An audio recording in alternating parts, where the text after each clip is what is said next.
ఏ విధంగా ముందుకెళ్లాలని ఆలోచన చేస్తారు. అదేవిధంగా వ్యవసాయంలో అత్యంత ప్రాధాన్యత కలిగినది భూమి. భూమి ఏ విధంగా ఉంది, భూమి యొక్క సార్థత ఏ విధంగా ఉంది తెలుసుకోవలసినటువంటి పరిస్థితి ఏ ప్రభుత్వం పైన ఉంటుంది. ఈరోజు 5 సంవత్సరాల్లో కనీసం గత ప్రభుత్వం ఒక్కటంటే ఒకటి భూసార పరీక్షలు చేయలేదు. అసలు భూమి ఏ రకంగా ఉందో ఈ ప్రభుత్వానికి తెలిసినటువంటి పరిస్థితి లేదు. విత్తనాలు లేవు, ఎరువులు లేవు. కష్టపడి పండించుకుంటే ఆ పంటకి గిట్టుబాటు ధర లేదు.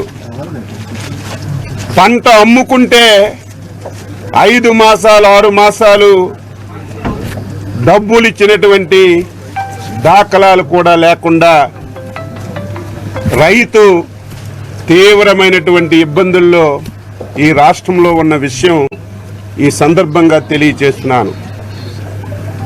ఎన్డీఏ ప్రభుత్వం,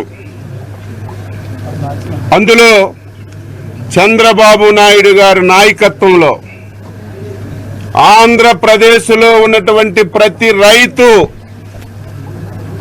ఆత్మ గౌరవంతో బతకాలనేదే ఏకైక నిదానంగా ఈరోజు పని చేస్తామని చెప్పి తెలియజేస్తున్నారు.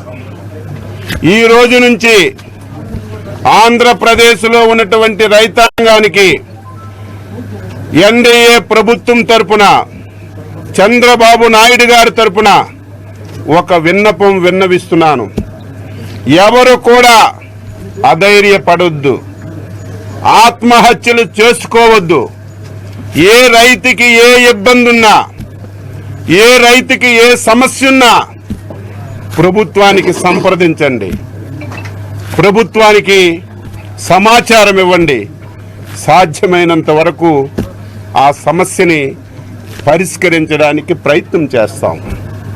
ఇప్పటికే రాష్ట్ర ముఖ్యమంత్రి శ్రీ నారా చంద్రబాబు నాయుడు గారు ఈ శాఖ పైన సమగ్రమైనటువంటి రివ్యూ చేశారు. ఆశ్చర్యపోయారు. ఆయన స్పష్టంగా ఒకటే మాట చెప్పారు. 2014 నుంచి 2019 వరకు ఆ రోజు తెలుగుదేశం ప్రభుత్వం వ్యవసాయ రంగానికి, వ్యవసాయ అనుబంధ రంగాలకి ఎటువంటి కార్యక్రమాలు చేశారో అవన్నీ కూడా మళ్ళీ పునః ప్రారంభించమని స్పష్టంగా ఆదేశాలు ఇచ్చారని చెప్పి ఈ సందర్భంగా తెలియజేస్తున్నాను. అందులో భాగంగానే ఈరోజు నా డిపార్ట్మెంట్స్ 4 ఉంటే 3 డిపార్ట్మెంట్స్లో 6 ఫైళ్ళ మీద సంతకం పెట్టాను. అందులో వ్యవసాయ శాఖలో మొదటిది పొలం పిలుస్తుంది. ఆ రోజు చంద్రబాబు నాయకత్వంలో 2014 నుంచి 2019 వరకు ఈ కార్యక్రమం చాలా దిగ్విజయంగా జరిగింది. మళ్ళీ ఈ కార్యక్రమాన్ని రేపు 23వ తారీఖున రాష్ట్రం మొత్తం మీద ఈ కార్యక్రమాన్ని ప్రారంభిస్తున్నాం. ఈ కార్యక్రమం ఉద్దేశం ప్రతి మంగళవారం, బుధవారం వ్యవసాయ శాఖ అధికారులు, ప్రజాప్రతినిధులు, వ్యవసాయ శాఖ అనుబంధ రంగాలకు చెందినటువంటి అధికారులందరూ కూడా పొలాల దగ్గరికి వెళ్ళి, రైతుల దగ్గరికి వెళ్ళి వారికి ఎడ్యుకేట్ చేయడం, వారికి సాంకేతిక పరిజ్ఞానాన్ని అందించడం, వారి భూమి ఏ రకంగా ఉంది, వారికి సమస్యలేంటి, ప్రభుత్వం ఏ విధంగా తోడ్పడాలి అనే సూచనలు, సలహాలు ఇచ్చి రైతుకి అన్ని విధాల ప్రభుత్వం నుంచి సహాయ సహకారాలు అందించాలని ఈ కార్యక్రమాన్ని మళ్ళీ ప్రారంభిస్తున్నాం. ఇది 4 మాసాలు జరుగుతుంది. ఖరీఫ్లో 4 మాసాలు, రబీలో 4 మాసాలు. ఎంటైర్ యంత్రాంగం అంతా రైతు దగ్గరికి వెళ్ళి వారి సమస్యలు పరిష్కరించడానికి ఈ కార్యక్రమాన్ని మళ్ళీ ప్రారంభిస్తున్నాం. రెండవ సంతకం బాధ కలుగుతుంది, ఆవేదన కలుగుతుంది. గత ప్రభుత్వాన్ని చూస్తే రైతుకి వ్యక్తిగత యాంత్రీకరణ పరికరాలు ఎంత అవసరం అంటే, ఈరోజు ఆధునిక పరిజ్ఞానం వచ్చింది. ప్రతి ఒక్కరూ యాంత్రీకరణ ఉపయోగించి వ్యవసాయాన్ని చేసి దాని ద్వారా కొంత లబ్ధి పొందే ప్రయత్నం చేస్తున్నారు. కానీ 5 సంవత్సరాల్లో యాంత్రీకరణ అనే పదం ఈ రాష్ట్రంలో కనిపించలేదు.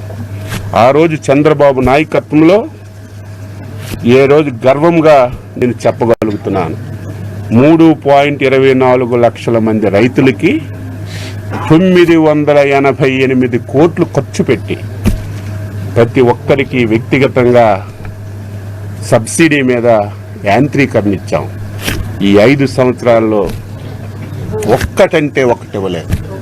చివరికి కొడవలి పిడి కూడా ఈ ప్రభుత్వంలో ఇవ్వలేదంటే వ్యవసాయ రంగాన్ని ఏ విధంగా నిర్వీర్యం చేశారో ఇది ఒక ఉదాహరణ అని చెప్పి తెలియచేస్తున్నాను. అందుకే మళ్ళీ వ్యక్తిగత వ్యవసాయ పరికరాలు సబ్సిడీ మీద ఇవ్వడానికి ఈరోజు రెండవ సంతకం పెట్టాను. దీనికి గైడ్ లైన్స్ అన్నీ కూడా ఫ్రేమ్ చేసి మళ్ళీ రైతాంగానికి అన్ని అవసరమైనటువంటి పరికరాలన్నీ కూడా ఇస్తాం. రెండవది మీ అందరికీ తెలుసు, మత్స్యశాఖలో ఎంత దారుణం అంటే అందరూ వద్దన్నారు. ఇప్పటికే న్యాయస్థానంలో కొన్ని వందల కేసులున్నాయి. మత్స్యకారులకి జీవనాధారమైనటువంటి ఏవైతే ట్యాంక్స్ ఉన్నాయో అవన్నీ కూడా వాళ్ళ నుంచి లాక్కొని ఈ ప్రభుత్వంలో ఉన్నటువంటి పెద్దలు తీసుకోవాలని ప్రయత్నం చేయడానికి 144 జీవో ఇచ్చారు. దాన్ని మళ్ళీ అమలు చేయడానికి 217 జీవో ఇచ్చారు.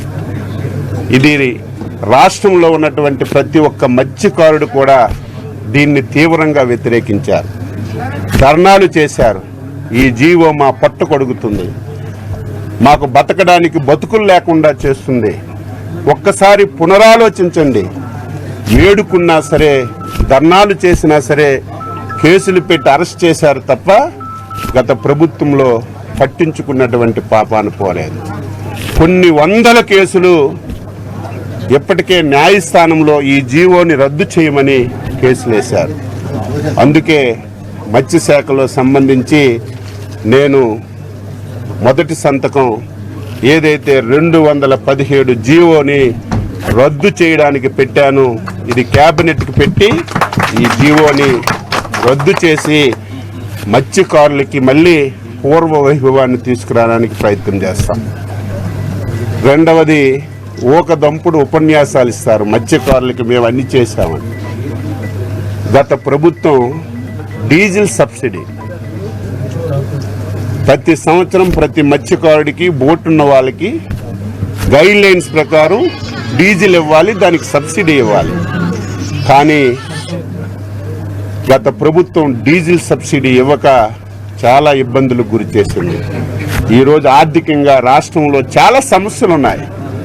నేను నా శాఖలో అన్ని శాఖలని నేను రివ్యూ చేస్తే అసలు నాకే బాధ కలుగుతుంది. ఇది ఎలా ముందుకు తీసుకెళ్ళాలి? ఏ శాఖలో చూసినా ఇబ్బందులున్నాయి, ఏ శాఖలో చూసినా అప్పులున్నాయి, ఏ శాఖలో చూసినా చాలా సమస్యలున్నాయి. ఇన్ని ఇబ్బందులున్నా మత్స్యకారులకు మేలు చేయాలి కాబట్టి ముఖ్యమంత్రి గారితో చెప్తే 10 కోట్లు ఈ సంవత్సరానికి డీజిల్ సబ్సిడీ ఇవ్వాలంటే నిన్నే ఇచ్చారు. 10 కోట్లు ఈరోజు మంజూరు చేసే వారికి నిధులు కూడా రిలీజ్ చేస్తున్నాను. అది రెండవ సంతకంగా మత్స్యశాఖలో పెట్టాం. మూడవది అత్యంత ప్రాధాన్యత కలిగింది. రైతుకి వ్యవసాయం ఎంత ముఖ్యమో పాడి కూడా అంత ముఖ్యం. ఏదైతే యానిమల్ హస్బెండరీ శాఖ ఉందో, చాలామంది ఇక్కడ ఉన్నారు, మీరు కూడా ఉన్నారు. తెలుగుదేశం ప్రభుత్వం అధికారంలో ఉంటే ప్రతి 2 మాసాలకి 3 మాసాలకి మెడికల్ క్యాంపులు పెట్టేవాళ్ళు, ప్రతి యానిమల్కి డీవార్మింగ్ చేసేవాళ్ళం. ఎక్కడ ఇబ్బందులున్నా ఇబ్బందుల్ని పరిష్కారానికి ఒక మార్గాన్ని చూపేవాళ్ళు. గత 5 సంవత్సరాలు ఎక్కడ కూడా మెడికల్ క్యాంపులు కానీ డీవార్మింగ్ కానీ ఎక్కడ ఒక పసుపుకి మందిచ్చినటువంటి దాఖలాలే.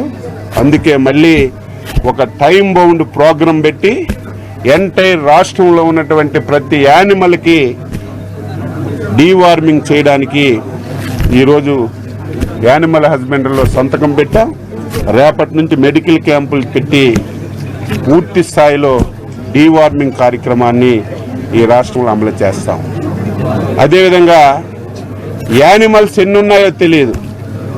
ముందు ఈ రాష్ట్రంలో అన్ని రకాల యానిమల్స్ ఎన్ని ఉన్నాయో ప్రభుత్వానికి ఒక లెక్క ఉంటే దాని మీద ఏం చేయాలో చేయడానికి అవకాశం ఉంటుంది. అందుకే యానిమల్ సెన్సెస్ని ప్రతి ఇంటికి వెళ్ళి ఏ టైప్ యానిమల్ ఉంది, ఎన్ని యానిమల్స్ ఉన్నాయని మొత్తం సర్వే చేసి యానిమల్ సెన్సస్ చేయడానికి కూడా ఈరోజు ఒక సంతకం పెట్టాను. ఈ 6 సంతకాలతో నా శాఖలో పరిపాలన ప్రారంభించాను. ఈ శాఖలో చాలా సమస్యలు ఉన్నాయి. ఈ శాఖని సక్రమంగా మనం ఉపయోగించుకోగలిగితే, ఈ శాఖని సమర్థవంతంగా మనం ముందుకు తీసుకెళ్లగలిగితే రాష్ట్ర జీడిపిలో అంటే రాష్ట్ర ఆర్థికంగా బలపడడానికి 35% ఈ శాఖ ద్వారా వస్తుంది. కానీ గత 5 సంవత్సరాలు ఈ శాఖను పూర్తిగా నిర్వీర్యం చేశారు. నేను ఎన్డీఏ ప్రభుత్వంలో వ్యవసాయ శాఖ అనుబంధ శాఖల మంత్రిగా చంద్రబాబు నాయుడు గారు సహకారంతో ఆయన ఆశీస్సులతో మళ్ళీ వ్యవసాయ రంగాన్ని ఆంధ్రప్రదేశ్ రాష్ట్రంలో పూర్వ వైభవాన్ని తీసుకొస్తానని, రైతులకి మేలు చేసే అన్ని నిర్ణయాలు తీసుకుంటానని చెప్పి తెలియజేస్తూ, ఇంకొక ముఖ్యమైన విషయం, ఈ రాష్ట్రంలో చాలా మంది వ్యవసాయాన్ని కౌలు రైతులు వ్యవసాయం చేస్తున్నారు. కౌలు రైతులకి గత 5 సంవత్సరాలు పట్టించుకున్న దాఖలాలు లేవు. మళ్ళీ కౌలు రైతులకు మాటిస్తున్నాను. వారందరికీ ఈ ప్రభుత్వం కార్డులు ఇచ్చి రుణాలు కానీ అదేవిధంగా ప్రభుత్వం నుంచి ఎటువంటి సహాయ సహకారాలున్నా కౌలు రైతులకు కూడా అందించడానికి అన్ని నిర్ణయాలు తీసుకుంటానని చెప్పి తెలియజేస్తూ, భగవంతుడు ఈ ప్రభుత్వం పైన, ముఖ్యంగా ఈ శాఖను నిర్వహిస్తున్నటువంటి మా పైన నిండు ఆశీస్సులు ఇచ్చి ఎప్పుడు ఈ రాష్ట్రంలో లేని విధంగా వ్యవసాయ రంగాన్ని అభివృద్ధి చేయడానికి అన్ని విధాల ఆశీర్వదిస్తారని చెప్పి